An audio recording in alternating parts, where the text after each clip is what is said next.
And in that period, there were a lot of things going on, and I characterized them as ranging from the silly to the profound. And I remember things like, I saw raindrops on my window, joy is like the rain.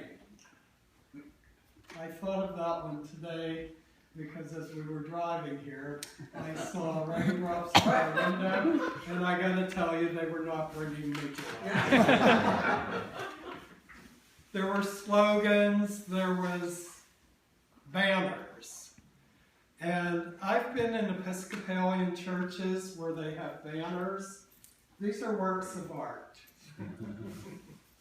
What we were getting in the 60s were banners. And they had slogans. And some of the slogans were kind of memorable, and most of them were not.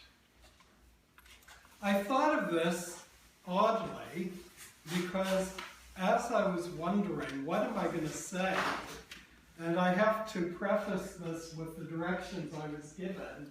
I got an email from Mark, and it specified brief remarks. And I thought, oh, silly boy, do you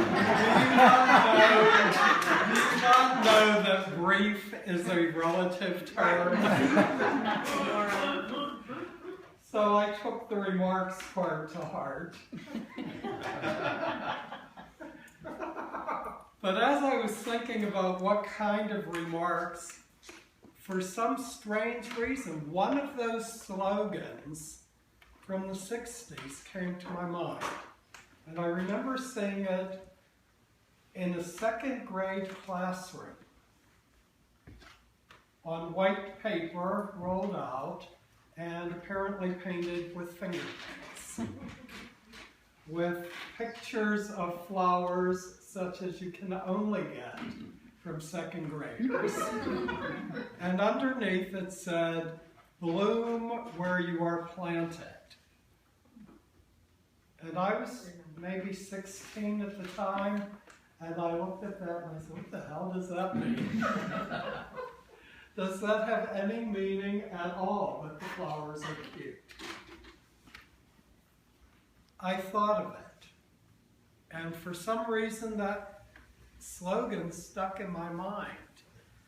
And I was thinking of the things that we celebrate today, and primarily among them, in my mind, is the love that Tom and Mark are expressing, proclaiming, making public for us, although we already knew, in this occasion. And I thought about something else. There was a garden in Eden to the east. And in this garden, God planted all sorts of trees and shrubs and plants and flowers. And he looked at them and said, this is good. This is very good. And in the hearts of people, God plants a seed. And that seed is called love. And we live in a world where for a very long time, people said, I want to grow where I was planted, but the ground is not prepared. I can't be planted here in Maryland until recently. I can't be planted here in Ohio. I can't be planted in Virginia because this love is not going to be encouraged to grow here. The land is not prepared. And I thought about that in terms of what we did as human beings. We looked around and said, we love each other, and it seems awfully right. In fact, it seems more than right. It seems good and holy and sacred. And what are we supposed to do? The ground is not prepared. And then the ground started shifting here and there. And some of us said, well, maybe we should go there. And that was what we call half a solution. Because we could have our ceremony, and either we left the home that we loved to grow somewhere where the ground was prepared, or we held that ceremony as something special and came back to our own ground and said, why isn't the ground ready? Why isn't the ground prepared? And we thought, okay, we'll put it on hold. And that was never the right answer. That was never the right answer, and it was never what we actually did. Here's what we did. We took that love that was planted in us with the grace of God Himself, and we said, you know what, land, it's your problem that you're not prepared.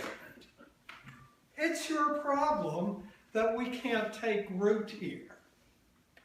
It's not our problem, because we intend to continue to grow. We intend to mature. We intend to deepen.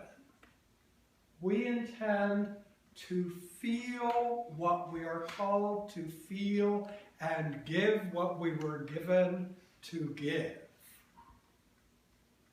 And someday, you might wake up, and instead of getting a handful of seeds tossed out on you, a forest is moving in.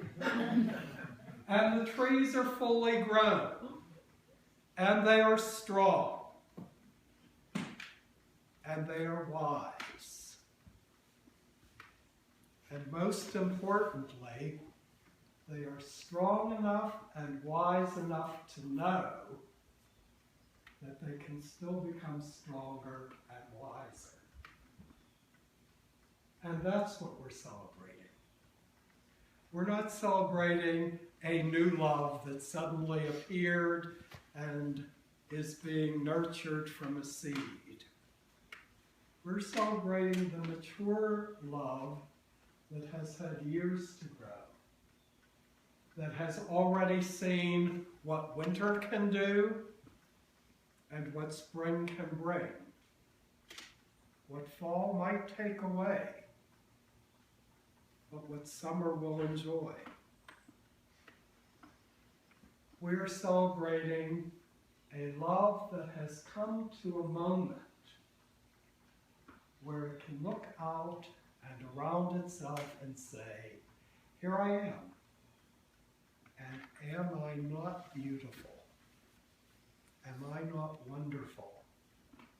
Am I not an inspiration? Tom, Mark, that's what you are. You are strong, you are beautiful, and you are an inspiration. And all of us who want simple humanity to be shared with us, look at the events of recent days and say, yes, we're moving in the right direction. But it's only a direction. It's not a destination. Because whether we have all of the rights of everybody else everywhere or not, we will still have all of the challenges and all of the rewards and all of the pain and all of the comfort and all of the joy. And if it's on our windows, that's nice too. But if it's in our hearts, it's so much better. And so today we celebrate. This is a day the Lord has made. Let us be glad and rejoice in it. Amen. Amen.